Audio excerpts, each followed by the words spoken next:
verdade, tipo, eu acho que tem muita gente que gosta de falar sobre o que você pode rir e sobre o que você não pode rir, tá ligado? E eu acho que é uma coisa meio absurda, porque você não controla do que você ri. Você já tentou segurar uma risada, mano? Já. É difícil, cara. Sim. Não é uma coisa legal. Quando você quer muito rir... É tipo controlar um espirro. É exatamente, tá ligado? Tipo, é a mesma coisa que você escolher do que você vai ter alergia. Sim. Você não pode escolher do que você vai ter alergia, você simplesmente tem alergias. Você não pode escolher do que você vai rir, porque simplesmente você ri. Então eu acho que o que determina se a piada é boa ou não é se alguém riu dela, tá ligado? E às vezes, as pessoas que não riem é porque são pessoas que são sensíveis demais em relação àquele assunto. Você tem que ser flexível em relação ao assunto que está sendo tocado para poder rir daquilo.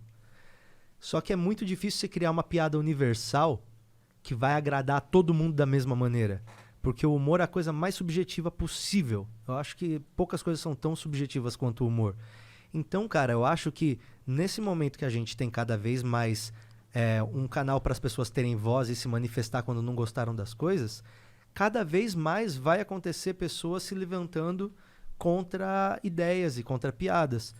Mas Mas não é um problema? Então, não é um isso... problema quando a gente tá no mundo que a gente tá na tecnologia mais avançada, onde tem mais liberdade de se expressar, no sentido que a gente tá falando com milhares de pessoas agora, se eu posso falar com o cara do Japão, mas ao mesmo tempo existe um movimento que tipo, você não pode falar isso na internet. Você falou isso na internet, cancelem essa pessoa. Ou eu não acredito que ele deu a entender algo assim.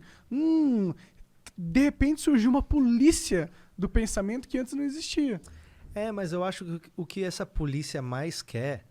Tem que diferenciar também o que é a polícia do pensamento do que é simplesmente uma pessoa que... Mano, eu acho que como você tá mandando a mensagem, a gente tá tudo mandando mensagem aqui, né, mano? O que tu fala repercute, o que eu falo repercute, o que todo mundo fala repercute. Então, como você é o emissor, cabe a você ser o mais claro possível, tá ligado? Tipo, então eu acho que quem emite a piada ou a opinião tem uma responsabilidade grande porque você é a mensagem e também o meio, tá ligado? Então isso vai chegar na pessoa, vai depender muito da maneira que você coloca. Só que tem gente que não importa a maneira que você coloque, a pessoa vai ver o que ela quer. E o que as pessoas fazem às vezes é que elas confundem tema da piada com o alvo da piada. Às vezes o tema é racista, o tema é racismo. O tema é racismo, mas a piada não é racista. A piada usa o universo racista para expor uma realidade. Então, às vezes, a piada ela não está em favor do racista. Ela está usando o tema racismo para expor um racista. Só que, às vezes, quando o tema é muito delicado, as pessoas, às vezes, elas preferem enxergar outra coisa. Só que, como é muito subjetivo, é extremamente caso a caso, tá ligado? Então, nunca vai existir uma piada que vai ser totalmente universal para todo mundo. Mas eu sou da ideia de que você não controla do que tu ri. Tu não consegue, tu não consegue controlar. Né? Tu simplesmente acha aquilo engraçado. E você não sabe por que você tá achando aquilo engraçado. Simplesmente é, tá Às ligado? vezes até sabe, né? Às vezes sabe, às vezes não. Mas por que você ri quando uma pessoa cai de um jeito estranho? Bom. Você não consegue entender. É uma coisa que simplesmente é natural tua. Sim. Então, cara, eu acho pra caralho também que às vezes as coisas ruins acontecem e depois você consegue rir delas. E isso que é a comédia. Você conseguir rir de algo ruim que aconteceu também.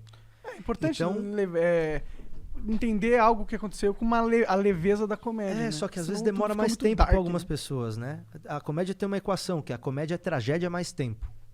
Comédia é tragédia mais tempo. Mais tempo? Comédia é igual a tragédia mais tempo. Significa que se você sofrer algo e esperar tempo suficiente, isso pode ser algo do que você ria. Tanto que a gente fala assim, eu lembro quando eu tava no quartel lá, que a gente foi pro acampamento, que ele era uma desgraça na nossa vida, mas aí no dia eu falava pra moleque assim, cara, daqui um tempo a gente vai rir disso. É exatamente isso. Daqui um tempo eu vou rir dessa tragédia. Nessa frase você falou os 3 elementos. Tempo, rir disso, que é a tragédia. Tempo, comédia, tragédia. São as 3 equações. Caralho, o cara é o matemático da comédia. Mas é uma equação, cara. E eu acho que quando você consegue rir de alguma coisa, significa que você superou aquilo, tá ligado? A risada não é necessariamente uma coisa que é deboche. É também superação, eu acho. Então, cara, eu acho que a gente tem que rir. Eu tenho uma parte no meu show inteira que eu faço só de piada desgraçada, cara. Que eu falo, uma vez eu terminei um namoro que a menina gritava demais durante o sexo. Eu ouvi a 2 quadras de distância. E é foda se dar risada porque tem uma outra que é True Story. Essa não é True Story? Sim, senhor. Então... Que merda. Então eu acho que... Porra, olha só que do caralho. Não é do caralho você dar risada disso?